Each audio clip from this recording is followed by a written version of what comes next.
नमस्कार दोस्तों, हमारे YouTube चैनल पार्थ भक्ति कथा में आपका एक बार फिर से हार्दिक स्वागत है। आज हम आपको कार्तिक मास के 9वें अध्याय की कथा सुनाने जा रहे हैं। हरे कृष्णा। इधर वृंदा ने स्वप्न देखा कि उसका पति सारे शरीर में तेल लगाकर नंगा शरीर भैंस पर सवार होकर दक्षिण दिशा की ओर प्रेतों के साथ जा रहा है। यह स्वप्न देख उसे बड़ी चिंता हुई और अटारी तथा गौशाला कहीं भी विश्राम नहीं मिला। तब वह एक वन से दूसरे वन में चली गई। वहाँ वृंदा ने सिंह जैसे मुख वाले 2 राक्षस देखे। उन्हें देखते ही वह डर के मारे भागी। आगे जाकर उसने शिष्य सहित एक तपस्वी मुनि को देखा और उनसे अपनी रक्षा के लिए कहा। उसकी प्रार्थना पर मुनि ने अपनी एक हुंकार से उन राक्षसों को भगा दिया। तत्पश्चात वृंदा ने मुनि से विनय पूर्वक कहा कि महाराज, मेरे पति जालंधर और महादेव जी में घोर युद्ध हो रहा है। उसमें किसकी विजय होगी, कृपा करके बताइए, क्योंकि आप सर्वज्ञ हैं।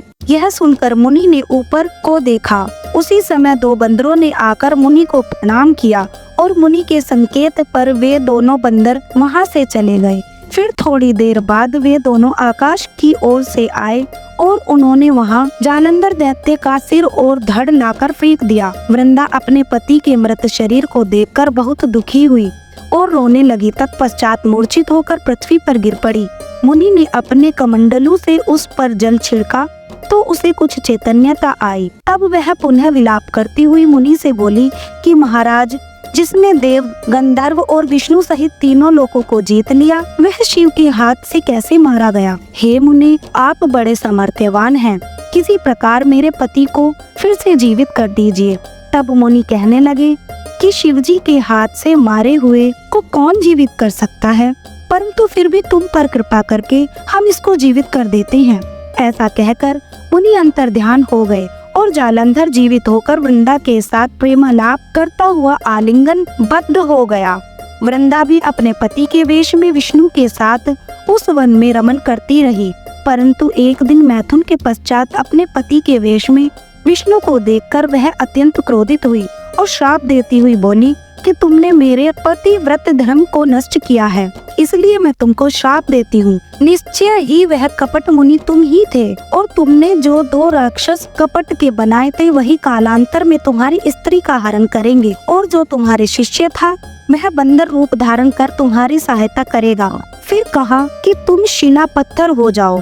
नारद जी कहने लगे कि हे राजा प्रतु, भगवान विष्णु ने देवताओं तथा अपने भक्तों के कार्य के लिए पतिव्रता वृंदा का यद्यपि शील हर लिया, परंतु वे मन ही मन अत्यंत दुखी हुए और बोले कि हे वृंदे, मैंने तुम्हारे श्राप को ग्रहण किया, अतः मैं अवश्य शिला रूप में हो जाऊंगा, परंतु तुम भी वृक्ष रूप होकर मुझको मिलोगी। उसी समय वृंदा अपने पति के चरणों का ध्यान करके विष्णु के मना करने पर भी अग्नि में प्रवेश कर गई और विष्णु वृंदा का स्मरण करके उसकी चिता की भस्म में लेटने लगा। नारद जी कहते हैं, हे राजा प्रथु, उधर युद्ध में जालंधर दैत्य ने शिव जी को अति बलवान समझकर राक्षसी माया से पार्वती बनाई और उन्हें मारने लगा।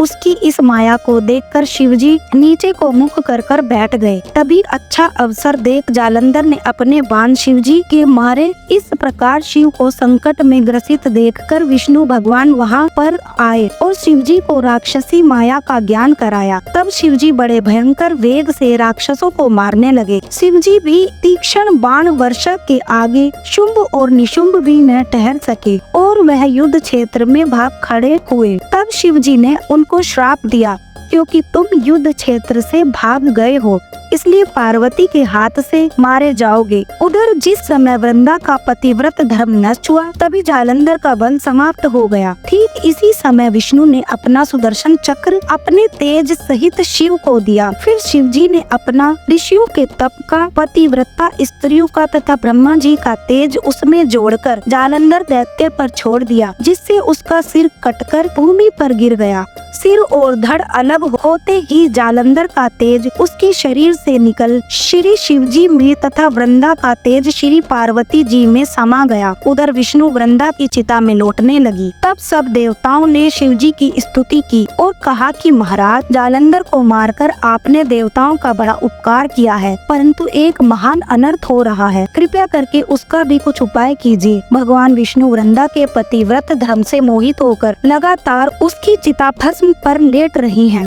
और किसी प्रकार का विश्राम नहीं कर रही हैं।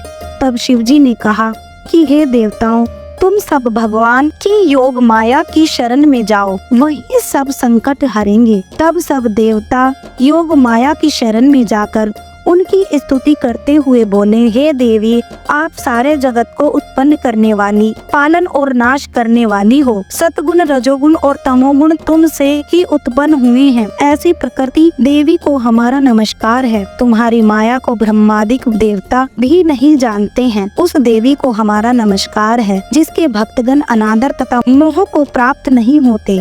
ऐसी मूल प्रकृति को हमारा नमस्कार है। उस समय देवताओं ने एक तेज देखा और आकाशवाणी सुनी कि गौरी, लक्ष्मी और सरस्वती रजोगुण, सतोगुण और तमोगुण रूप में मैं ही हूँ। वही तीनों तुम्हारा कार्य सिद्ध करेंगी। उन देवियों की तुम आराधना करो। फिर उन तीनों देवियों ने प्रकट होकर 3 बीज दिए और कहा कि इन तीनों बीजों को जाकर बो दो और अपना कार्य सिद्ध करो। देवताओं ने तीनों बीज ले जाकर वहाँ पर वृंदा की चिता पर भगवान विष्णु लेट रहे थे जाकर बो दिए। उन तीनों बीजों से 3 वृक्ष उत्पन्न हुए।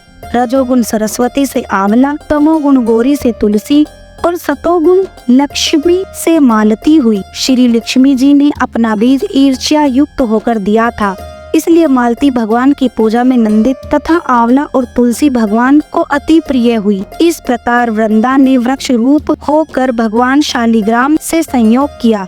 इसी कारण कार्तिक के उद्यापन में भगवान की पूजा तुलसी के मूल में होती है। नारद जी कहते हैं कि हे राजा पृथु, जिस घर में तुलसी का वृक्ष होता है उसमें यमदूत कभी नहीं जाते, इसलिए जो तुलसी का वृक्ष घर में लगाते हैं वे यमपुरी नहीं देते। नर्मदा तथा गंगा का जल और तुलसी का पूजन, यह तीनों कार्य बराबर है। चाहे मनुष्य कितना ही पापी क्यों न हो, परंतु मृत्यु के समय जिसके प्राण मंजरी सहित निकल जाते हैं वह पापों से मुक्त होकर भगवान के वैकुंठ धाम को प्राप्त हो जाता है। जो मनुष्य तुलसी तथा आंवले की छाया में अपने पितरों का श्राद्ध करते हैं उनके पितृ मोक्ष को प्राप्त हो जाते हैं। जो मनुष्य आंवले का फल तथा मंजरी युक्त तुलसी दल मुख में रखता है वह साक्षात विष्णु के समान है। जो मनुष्य कार्तिक मास में आंवले की छाया में भोजन करता है तथा रुद्राक्ष की माला धारण करता है उसका धर्म, अर्थ, काम और मोक्ष सब कार्य सिद्ध हो जाते हैं। नारद जी कहते हैं कि हे राजा पृथु, तुलसी और आंवला का मातम्य ब्रह्मा जी भी कहने में असमर्थ हैं। जो कोई इस कथा को पढ़ता अथवा सुनता है वह भी मोक्ष को प्राप्त हो जाता है। इस प्रकार कार्तिक महात्म्य का 9वां अध्याय समाप्त हुआ। तो दोस्तों, कार्तिक मास की 9वीं अध्याय आपको कैसा लगा यह सुनकर हमें कमेंट में जरूर बताएं तथा पसंद आया हो तो लाइक और सब्सक्राइब चैनल को जरूर करें। हरे कृष्णा।